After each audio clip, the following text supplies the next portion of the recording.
Panorama group, जो सोचता है वो करता है। वक्फ बोर्ड का निर्माण हुआ था जो गरीब है मुसलमान समाज में, जो पसमानदा हैं, जो यतीम हैं, बेवा मिस्किन हैं, उनके जीवन में बदलाव लाने के लिए, उनके जीवन में खुशहाली लाने के लिए। लेकिन पिछले 70 वर्षों में वक्फ बोर्ड के पैसों को और उसके प्रॉपर्टीज़ को कुछ चंद दलालों ने लूटने का काम किया। जब आप पासमानदा समाज की बात करते हैं तो आपके विरोधी कहते हैं कि आप मुसलमानों में भी जाति का भेद करवाना चाहते हैं, अलग अलग करवाना चाहते हैं। हमारे पूर्वज जो हैं वो हिंदू थे, हम लोग कन्वर्ट होकर के मुसलमान हुए हैं। तो अगर मैंने आज पूजा पद्धति बदली है तो मैं अपने पूर्वजों को नहीं बदल सकता हूँ। तो क्या चुनाव में भी हम ये देखेंगे कि पासमानदा समाज से आने वाले लोगों को मौका मिलेगा और वो लड़ेंगे? सीधे तौर पर इस बिल का समर्थन करके नीतीश कुमार जी ने साबित कर दिया कि वो पसमानदा समाज के सच्चे रहनुमा हैं और हिमायती हैं।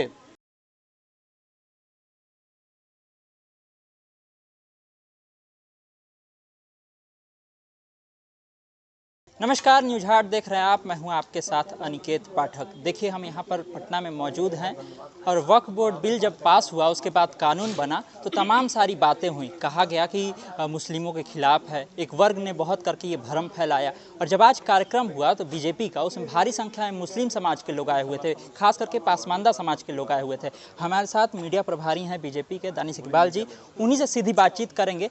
दानिश जी, ये जो आज कार्यक्रम हुआ और ख़ास करके इसमें पासमानदा मुस्लिम समाज के लोग ज़्यादातर आए हुए थे, शुक्रिया मोदी जी का नाम था। क्या एक कार्यक्रम की सफलता ये बताती है कि बिहार का जो मुस्लिम समाज है और ख़ास करके पासमानदा मुस्लिम समाज, वो मोदी जी के साथ और वक्फ बोर्ड बिल और वक्फ कानून के साथ एकदम अडिग होकर के खड़ा है? और यकीनन वक्फ अमेंडमेंट बिल जब कानून का रूप लिया तो निश्चित तौर पर इसका सीधा फ़ायदा पसमानदा समाज, जिसकी संख्या इस देश के अंदर मुसलमानों में 80% की है, उसको पहुंचता है। तो इसलिए वो समाज जो है पूरी तरह से मोदी जी का आभारी है। मोदी जी का शुक्रिया अदा करने के लिए आज हम सब यहाँ पे एकत्रित हुए थे। और देखिए, बिहार के अलग अलग ज़िलों से अलग अलग जातियों का जनप्रतिनिधि यहाँ पे आया था अपने समाज की ओर से मोदी जी का शुक्रिया अदा करने के लिए। आखिर ऐसा क्यों? क्योंकि पिछले 70 वर्षों में वक्फ बोर्ड का जो निर्माण हुआ वो अपने उद्देश्य को पूरा नहीं कर पाया। वक्फ बोर्ड का निर्माण हुआ था जो गरीब है मुसलमान समाज में, जो पसमानदा हैं, जो यतीम हैं, बेवा मिस्किन हैं, उनके जीवन में बदलाव लाने के लिए, उनके जीवन में खुशहाली लाने के लिए। लेकिन पिछले 70 वर्षों में वक्फ बोर्ड के पैसों को और उसके प्रॉपर्टीज़ को कुछ चंद दलालों ने लूटने का काम किया। बहुत से तो हमारे मुसलमान ऐसे हैं जिनको ये मालूम ही नहीं है कि वक्फ बोर्ड में पैसा भी आता है। तो अब एक नया कानून बना है और बिहार में उसकी शुरुआत होने जा रही है।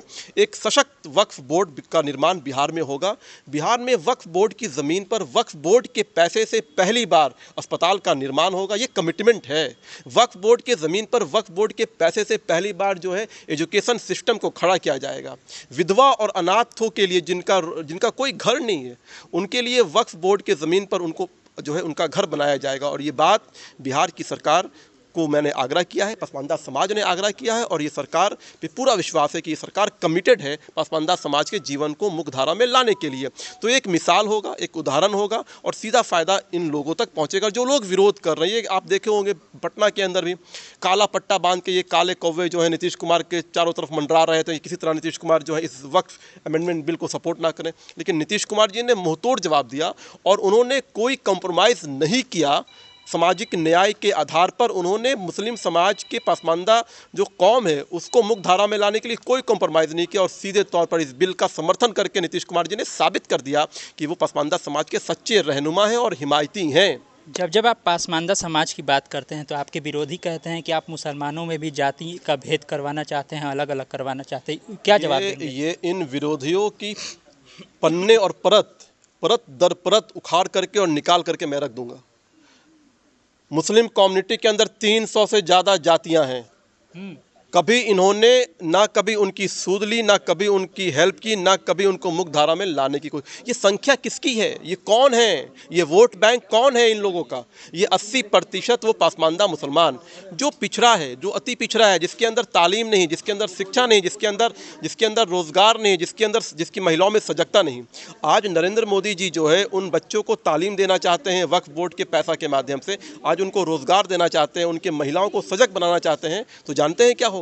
जब पसमानदा का बच्चा तालीम हासिल करेगा, जब उसकी महिला सजग हो जाएगी, तो वो इन 20% लोगों की गुलाम नहीं बने रहेंगे, इन 20% लोगों के लिए जो है वोट बैंक नहीं बने रहेंगे, वो अपने विवेक से जो है डिसीजन लेंगे और ये वो चाहते नहीं हैं।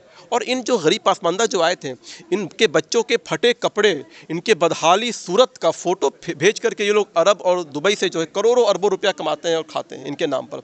तो फिर जब ये अगर खुशहाल हो जाएंगे तो फिर वो पैसा कहाँ से आएगा उनके यहाँ पास। जब आप बोल रहे थे तो हमने सुना कि आपने कहा कि ये देशज मुसलमान है, ये क्या अंतर है कि ये देशज मुसलमान है और वो इस ये देश के अंदर दो तरह के मुसलमान हैं और सबसे ज़्यादा संख्या 80% उन मुसलमानों की है जो भारतीय मूल के हैं, भारतीय मिट्टी के हैं और भारतीय खून के हैं, जो भारतीय संस्कृति सभ्यता पे विश्वास करते हैं। हमने अपनी पूजा पद्धति बदली है, हमने अपनी संस्कृति सभ्यता और पूर्वजों को नहीं बदला है। हमारे पूर्वज जो हैं वो हिंदू थे, हम लोग कन्वर्ट होकर के मुसलमान हुए हैं।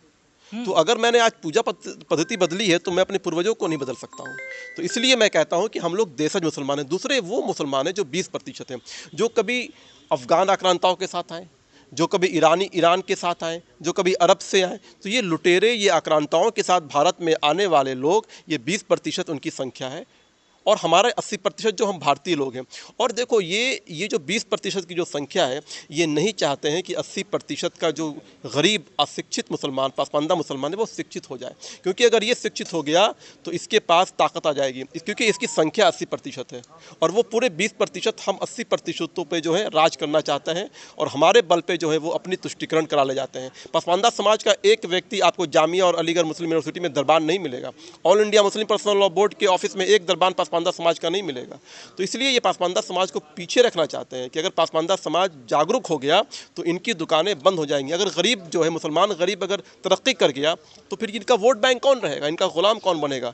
और नरेंद्र मोदी जी की सरकार का पूरा कमिटमेंट है कि तुष्टिकरण के आधार पर नहीं बल्कि सामाजिक न्याय के आधार पर पासमानदा समाज के एक एक जातियों का उत्थान होगा, एक एक जातियों के महिलाओं का जो है सजगता, उनको सजग बनाया जाएगा, एक एक जातियों के बच्चे को तालीम दिया जाएगा, चाहे वो धोबी हो, नट हो, मिर्शिकार हो, हलाल खोर हो, बहुत सारे ऐसे जातियां हैं। अच्छा, एक आखिरी सवाल मेरा ये है कि जब आप कह रहे हैं कि पासमानदा मुस्लिमों को आगे बढ़ाने की बात होगी, चुनावी वर्ष है और चुनाव का समय भी है आने वाले दिनों में, तो क्या चुनाव में भी हम ये देखेंगे कि पासमानदा समाज से आने वाले लोगों को मौका मिलेगा और वो लड़ेंगे भारतीय जनता पार्टी से? तौर पर भारतीय जनता पार्टी और नरेंद्र मोदी जी का संकल्प है कि पासमानदा समाज को सिर्फ सामाजिक आधार पर ही मुख्यधारा में न लाया जाए बल्कि उनकी राजनीतिक भागीदारी भी हो। उसी का उदाहरण है कि उत्तर प्रदेश के अंदर दानिश अंसारी जो है मंत्री हैं, उत्तर प्रदेश के अंदर आयोग में, बोर्ड में जो है पासमानदा समाज के लोग हैं, उत्तर प्रदेश के अंदर से MLC आने वाले पासमानदा समाज के लोग हैं, हरियाणा विधानसभा में चुनाव होता है, दो पासमानदा समाज के लोगों को टिकट दिया जाता है, जम्मू कश्मीर से बकरवाल कम्युनिटी पासमानदा समाज के जो है लोगों को राज्यसभा भेजा जाता है। तो ये कमिटमेंट है नरेंद्र मोदी जी का कि पासमानदा समाज को राजनीतिक तौर पर, सामाजिक तौर पर और आर्थिक तौर पर, तीनों तौर पर जो है मुख्य धारा में लाना है, सजग बनाना है, मजबूत बनाना है, क्योंकि ये भारतीय मूल के हैं, भारतीय मिट्टी के हैं, भारतीय खून के हैं। देखिए, तो हमारे साथ दानिश इकबाल जी थे और ये कह रहे थे कि किस तरह से जो है यहाँ पर जो पासमानदा समाज के लोग हैं उनको आगे बढ़ाने के लिए मोदी सरकार लगातार काम कर रही है और उनको केवल सामाजिक दृष्टिकोण से नहीं बल्कि राजनीतिक दृष्टिकोण से भी आगे बढ़ाने की बात कह रही है। वक्फ बोर्ड बिल को लेकर के, जो कि अब कानून बन चुका है, उसको लेकर के भी कहा कि जो बिहार का मुस्लिम समाज है, खास करके पासमानदा मुस्लिम समाज है, वो पूरी तरह से मोदी जी के साथ में खड़ा है, मोदी जी को शुक्रिया कह रहा है। अभी के लिए इतना ही। आप जुड़े रहिए न्यूज़ हाट के साथ। यूट्यूब पर देख रहे हैं, चैनल को सब्सक्राइब कर लीजिए, फेसबुक देख रहे हैं, पेज को लाइक कर लीजिए। धन्यवाद, नमस्कार।